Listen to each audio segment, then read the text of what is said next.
नमस्कार दोस्तों, स्वागत है आपका हमारे YouTube चैनल स्टूडेंट चौपाल में। दोस्तों, इस वीडियो में आज हम घटना चक्र का प्रैक्टिस सेट 4 सॉल्व करेंगे। और दोस्तों, ये जीआईसी परीक्षा के लिए बहुत ही इम्पोर्टेंट है। तो जो भी स्टूडेंट जीआईसी परीक्षा देने जा रहे हैं वो प्रैक्टिस सेट को सॉल्व करके जरूर जाएं। तो और अगर आपका मैथ और रीजनिंग थोड़ा सा वीक है, आप उसमें उतने कंफर्टेबल नहीं है, तो हमारे चैनल पे मैथ और रीजनिंग का 5 दोस्तों वीडियो अपलोड है, आप उसको भी जाके देख सकते हैं। मैंने सभी क्वेश्चन को आसान तरीके से सॉल्व करना बताया है। तो चलिए वीडियो को स्टार्ट करते हैं। और मुझे उम्मीद है दोस्तों आप सबकी तैयारी बहुत बेहतर तरीके से चल रही होगी। और प्रैक्टिस सेट सॉल्व कर लीजिए, प्रीवियस ईयर क्वेश्चन पेपर देख लीजिए, और जो सिलेक्टेड टॉपिक है उसको रिवाइज करके ही एग्जाम में जाइएगा। चलिए जल्दी से वीडियो स्टार्ट करते हैं। और ये दोस्तों आपके लिए क्विक रिवीजन टाइप होगा। तो मैं सिर्फ आंसर बताऊंगा और आप कमेंट करके बताइए कि आपके 40 क्वेश्चन में से कितने क्वेश्चन सही हो रहे हैं। चलिए, पहला क्वेश्चन है कि हाथी दांत का पैमाना हड़प्पीय संदर्भ में मिला है। तो इसका राइट आंसर है ऑप्शन नंबर बी। अगले प्रश्न पे चलते हैं कि निम्नलिखित शासकों में से किसके सिक्कों पर संकर्षण एवं वासुदेव दोनों अंकित हुए हैं। तो इसका जो राइट आंसर है दोस्तों ऑप्शन नंबर डी इसका राइट होगा। चलते हैं अगले प्रश्न पे। कृषि को समुन्नत करने के लिए नहर खुदवाने के संदर्भ में 13वीं शताब्दी का निम्नलिखित में से पहला शासक होने का श्रेय किसे दिया जाता है। तो इस प्रश्न का जो है right answer option number C Ghiyasuddin Tughlaq है। दोस्तों, ये बस मैं जल्दी जल्दी आपका रिवीजन के लिए करा दे रहा हूँ कि अगर आप अभी तक इसको सॉल्व ना किए हो तो बस एक बार क्वेश्चन देख के और उसका आंसर मैं बता दे रहा हूँ, उसको एक बार पढ़ लेंगे तो दिमाग में आपके रहेगा। तो अगर इसमें से कोई क्वेश्चन आएगा तो आप उसको सही करके आएंगे। और अगर इसका पीडीएफ चाहिए तो कमेंट करिएगा, मैं पीडीएफ अपने टेलीग्राम चैनल पे प्रोवाइड करा दूंगा। चौथा प्रश्न है कि निम्नलिखित घटनाओं पर विचार करिए। आपको इन घटनाओं को काल क्रम के अनुसार व्यवस्थित करना है। तो इसका जो राइट आंसर हो जाएगा वो ऑप्शन नंबर बी हो जाएगा। यानी कि पहले नेहरू रिपोर्ट, फिर अगस्त प्रस्ताव, फिर क्रिप्स मिशन, फिर बेबल प्लान। तो इसका right answer option number B सही है। लवण प्रभावित मृदाओं का सर्वाधिक क्षेत्रफल वाला राज्य है। तो इसका राइट आंसर दोस्तों आपको पता होगा कि इसका right answer option number C Gujarat है। भारत का एक नागरिक अपनी नागरिकता खो देगा यदि वह है। अब यहाँ पे दोस्तों 4 पॉइंट दिया हुआ है, आपको बताना इनमें से कौन कौन के पॉइंट के आधार पे कोई भी यहाँ का नागरिक जो है अपनी नागरिकता को खो सकता है। तो पहला पॉइंट है कि भारतीय नागरिकता का परित्याग करता है। तो अगर वह अपनी भारतीय नागरिकता का त्याग करता है तो इससे भी कोई भी नागरिक भारत का अपनी नागरिकता खो सकता है। और दूसरा पॉइंट है कि स्वेच्छा से अन्य देश की नागरिकता प्राप्त कर ले। तो अगर भारत का कोई भी नागरिक किसी दूसरे देश की नागरिकता प्राप्त कर लेता है तो भारत की उसकी नागरिकता अपने आप समाप्त हो जाती है। तीसरा प्रश्न है कि किसी अन्य देश के नागरिक से विवाह करता है, तो इससे नहीं होगा। चौथा है सरकार की आलोचना करती है, भी नहीं होगा। तो इसका जो राइट आंसर होगा वो ऑप्शन नंबर सी होगा। यानी कि पहला दूसरा अगर कोई भी फॉलो करता है तो उसकी नागरिकता खत्म हो जाएगी। चलते हैं अगले प्रश्न पे। शिक्षा जो आरंभ में एक राज्य का विषय थी किस संशोधन के द्वारा समवर्ती सूची में हस्तांतरित कर दिया गया है। तो ये बहुत इंपॉर्टेंट क्वेश्चन है, ये आपके प्रश्न में एग्जाम में आ सकता है। तो इसका right answer option number C है। 42वें संविधान संशोधन के द्वारा शिक्षा जो कि राज्य का विषय था फिर उसको समवर्ती सूची में डाल दिया गया है। भारतीय संविधान के अनुच्छेद 352 के अंतर्गत आपातकाल की घोषणा तभी की जा सकती है जब भारत के किसी भाग की सुरक्षा को निम्नलिखित खतरा हो। तो आपको इसमें बताना है कि इसमें कौन सा है, युद्ध के कारण, विदेशी आक्रमण के कारण, सशस्त्र विद्रोह कारण और आंतरिक उपद्रव कारण। तो इसका चलिए देख लेते हैं इसका क्या ऑप्शन दिया हुआ है। तो इसका दोस्तों देखिए ऑप्शन दिया हुआ है कूट में दिया है। तो केवल पहला, दूसरा, तीसरा, चौथा इससे दिया है। तो इसका जो राइट आंसर होगा ऑप्शन नंबर सी होगा, पहला, दूसरा, तीसरा। अब एक बार यहाँ पे देख लीजिए, आंतरिक उपद्रव के कारण राष्ट्र अनुच्छेद 352 नहीं लगेगा, उसके कारण नहीं लगेगा। बस युद्ध के कारण, विदेशी आक्रमण के कारण और सशस्त्र विद्रोह के कारण ही आप 352 आर्टिकल का प्रयोग कर सकते हैं। चलते हैं। तो दोस्तों इसका जो राइट आंसर होगा ऑप्शन नंबर सी हो जाएगा। 9वां प्रश्न पे चलते हैं कि स्वेच्छा से किया गया यह समझौता स्वेच्छा से समाप्त किया जा सकता है। पंडित नेहरू का उपरोक्त कथन निम्नलिखित में से किसे इंगित करता है। तो इसका जो राइट आंसर है ऑप्शन नंबर ए है। भारत का राष्ट्रमंडल से जुड़ाव के संदर्भ में नेहरू ने यह कहा था कि स्वेच्छा से किया गया यह समझौता स्वेच्छा से समाप्त किया जा सकता है। निम्नलिखित कथन दिए गए हैं। एक को, ये दोस्तों एक तथ्य है, एक क्या मैं पढ़ रहा हूँ सीधे, गोंडवाना शैल समूह भारत का लगभग 95% कोयला प्रदान करता है। अब इसका कारण है कि अधिकांश लौह धात्विक और अलौह धात्विक खनिज धारवाड़ शैल समूह से संबंधित हैं। तो इसका बताना है आपको, इसका राइट आंसर क्या है। तो इसका जो राइट आंसर है ऑप्शन नंबर बी, यानी कि ए और आर दोनों सही है, यानी कि ये भी सही है और ये भी सही है, लेकिन जो आर जो है वो एक ही सही व्याख्या नहीं करता है। चलते हैं 11वें प्रश्न पे। ये इंपॉर्टेंट दोस्तों, इसको आप एक बार ध्यान से देखिएगा, फिर इसको एक बार मेमोराइज करने की कोशिश करिएगा। चारागाह या हिल स्टेशन और स्थिति, तो इसका जो राइट आंसर होगा वो ऑप्शन नंबर बी होगा। ये इसका राइट आंसर होगा, यानी कि जो पहला होगा उसका तीसरा, और दूसरे का पहला, और सी का दोस्तों चौथा हो जाएगा, और डी का तीसरा हो जाएगा। डी का दूसरा हो जाएगा, ये डी का दूसरा हो जाएगा, डी का दूसरा हो जाएगा। तो ये आपका राइट आंसर हो गया। इसका right answer option number B होगा। चलते हैं अगले प्रश्न पे।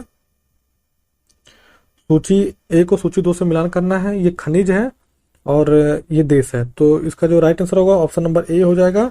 पहले का तीसरा होगा, बी का चौथा हो जाएगा, बी का चौथा हो जाएगा, और सी का दूसरा हो जाएगा, और डी का पहला हो जाएगा। तो आप इसको देख लीजिएगा, इसका right answer option number A होगा। चलते हैं अगले प्रश्न पे।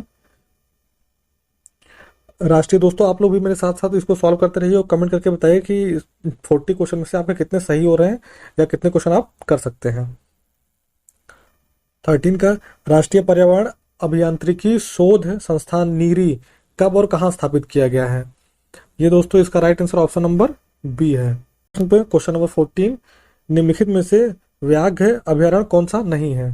तो जो क्वेश्चन नंबर 14 का जो राइट आंसर होगा ऑप्शन नंबर सी होगा, काजीरंगा, ये व्याघ्र अभयारण्य नहीं है। 15 में निम्नलिखित में से कौन महाद्वीप द्वीपों के क्षेत्रफल का सही अनुक्रम है, यानी कि आपको बताना है, अवरोही क्रम में बताना है। तो दोस्तों अवरोही क्रम में यानी कि सबसे बड़ा, फिर उससे छोटा, फिर उससे छोटा, इस तरह होता है अवरोही क्रम। और जो अवरोही क्रम होता है, ये दोस्तों आरोही जो क्रम होता है, आरोही क्रम मतलब जो नीचे से ऊपर बढ़ता हो, तो यानी कि जो छोटा से फिर बड़ा, फिर बड़ा, फिर बड़ा। और जो अवरोही, अव मतलब होता है कि अवमूलन से आप उसको अव को समझ सकते हैं कि उसको पहले बड़ा होगा, फिर छोटा होगा, फिर छोटा होगा, इस तरह से। तो इसका राइट आंसर होगा ऑप्शन नंबर ए हो जाएगा। पहले सबसे बड़ा एशिया है, फिर अफ्रीका, फिर उत्तरी अमेरिका, फिर यूरोप है। अब चलते हैं क्वेश्चन नंबर 16 पे चलते हैं। निम्नलिखित कथनों पर विचार कीजिए। दोस्तों ये भी कूट वाला है, तो सीधे मैं सिर्फ प्रश्न पढ़ता हूँ कि कथन ये है कि भारत में जनसंख्या का ग्रामीण से शहरी प्रवर्जन सर्वाधिक है, और फिर कारण दिया है कि ग्रामीण प्रवर्जन मुख्यतः महिला प्रवर्जन है। तो आपको इसको बताना है कि इसका राइट आंसर क्या है। तो इसका जो right answer option number B है। ए और आर दोनों सही है, किंतु आर जो है एक ही सही व्याख्या नहीं करता है। निम्नलिखित राज्यों में से किसमें 2011 की जनगणना में ऋणात्मक वृद्धि अंकित की गई थी। दोस्तों आपका एग्जाम है, अभी जनगणना होने का जो साल है ये नज़दीक है, जनगणना होने वाली है। तो जनगणना से बहुत ज़्यादा संभावना की जनगणना से आपसे प्रश्न पूछे जाएंगे, तो एक बार आप जनगणना के बारे में डिटेल से पढ़ लीजिएगा। तो इसका जो राइट आंसर दोस्तों की ऋणात्मक वृद्धि आंकी गई थी, उसका right answer option number C Nagaland होगा। क्वेश्चन नंबर 18, भारत में नई राष्ट्रीय जनसंख्या नीति को कब अपनाया गया था। तो क्वेश्चन नंबर 18, ये इसका right answer option number C होगा, 2000 में अपनाया गया था। नई राष्ट्रीय जनसंख्या नीति को 2000 में अपनाया गया था, सन 2000 में अपनाया गया था। तो इसको भी आप इंपॉर्टेंट है इसको दोस्तों। क्वेश्चन नंबर 19, निम्नलिखित राज्यों में से किसमें नगरीकरण का स्तर, यानी कि मतलब परसेंटेज में बताना है कि 2011 की जनगणना के अनुसार निम्नमत है। तो आपको बताना है कि 2011 की जनगणना के अनुसार किसमें नगरीकरण का जो जनसंख्या है वो सबसे कम है। तो इसका right answer option number C होगा, बिहार में नगरीकरण वाली जो जनसंख्या है वो सबसे कम है। निम्नलिखित युग्मों में से कौन सा एक सही सुमेलित नहीं है? तो इसका जो राइट आंसर होगा वो ऑप्शन नंबर सी होगा। चूड़ी जो उद्योग है ये शाहजहांपुर, ये गलत है, बाकी सब ये सब सही है। ठीक है, तो इसको आप अंडरलाइन में कर दे रहा हूँ, इसको आप बस ये गलत है, बाकी सब ताला उद्योग अलीगढ़, कालीन उद्योग भदोही, चिकन उद्योग लखनऊ, ये सब सही है। अगले प्रश्न पे, बीबी गिरी राष्ट्रीय श्रम संस्थान स्थित है? तो जो बीबी गिरी राष्ट्रीय श्रम संस्थान है ये नोएडा में स्थित है। वुमेन पावर लाइन 1090 योजना प्रारंभ हुई थी? तो इसका जो राइट आंसर है ऑप्शन नंबर बी होगा।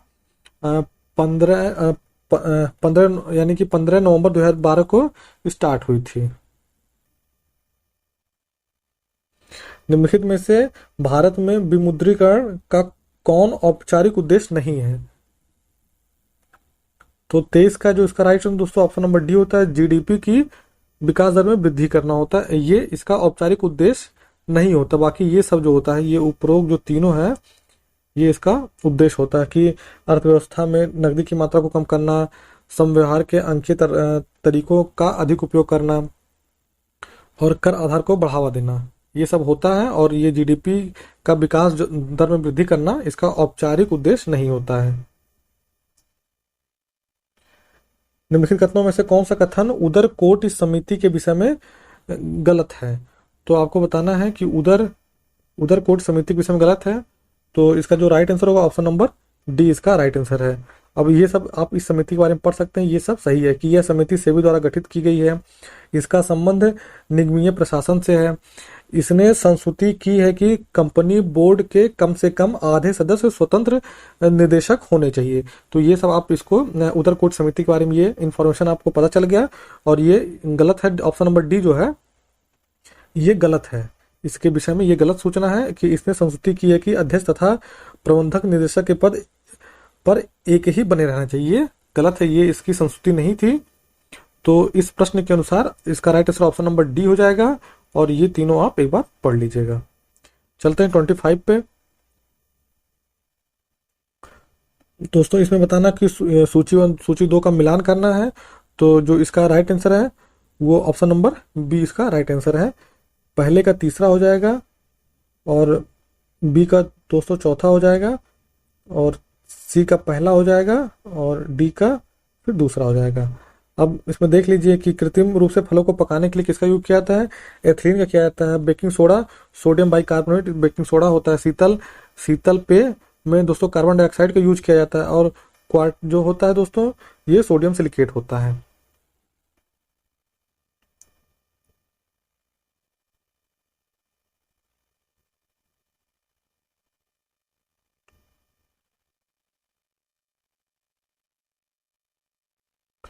चलते हैं दोस्तों अगले प्रश्न पे।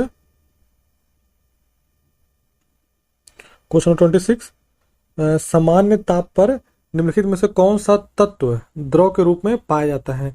बोला कि जो तापमान होता है वो सामान्य होता है, और कौन सा तत्व जो है वो द्रव अवस्था में पाया जाता है। तो जो इसका राइट आंसर है ऑप्शन नंबर सी ब्रोमीन है, और ये इंपॉर्टेंट क्वेश्चन है, बहुत से एग्जाम में बहुत बार पूछा गया है ये। चलते हैं अगले प्रश्न में 27, प्रालेथिनिन है एक सामान्य।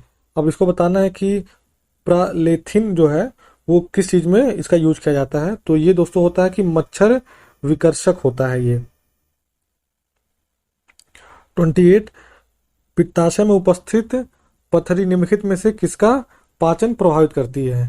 तो 28 का जो राइट आंसर है ऑप्शन नंबर ए है। ये वसा के पाचन को प्रभावित करती है। इसलिए दोस्तों जब पित्ताशय में पथरी वगैरह होती है तो आपको ऑयली चीज खाने से मना किया जाता है, क्योंकि वो उसके पाचन को प्रभावित करती है, उसको पाचन ठीक से उसका पाचन नहीं हो पाता है।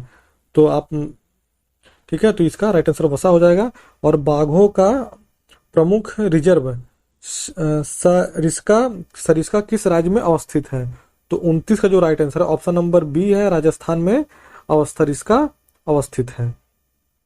चलते हैं अगले प्रश्न पे। 3 संख्याओं का हरात्मक माध्य 18 है। यदि 2 संख्याएं 12 और 36 है तो तीसरी संख्या क्या होगी?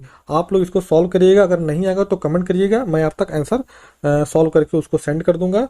तो मैं इसके पे इसका राइट आंसर बताऊंगा। तो इसका right answer option number B है 18। दोस्तों जितने प्रश्न हैं मैथ और रीजनिंग के, मैं उसको छोड़ दे रहा हूँ, आप लोग उसको सॉल्व करिएगा। अगर किसी भी क्वेश्चन में कोई भी डाउट होगा तो बस आप एक बार कमेंट करिएगा, मैं उसको समझाने का पूरा कोशिश करूंगा आपको।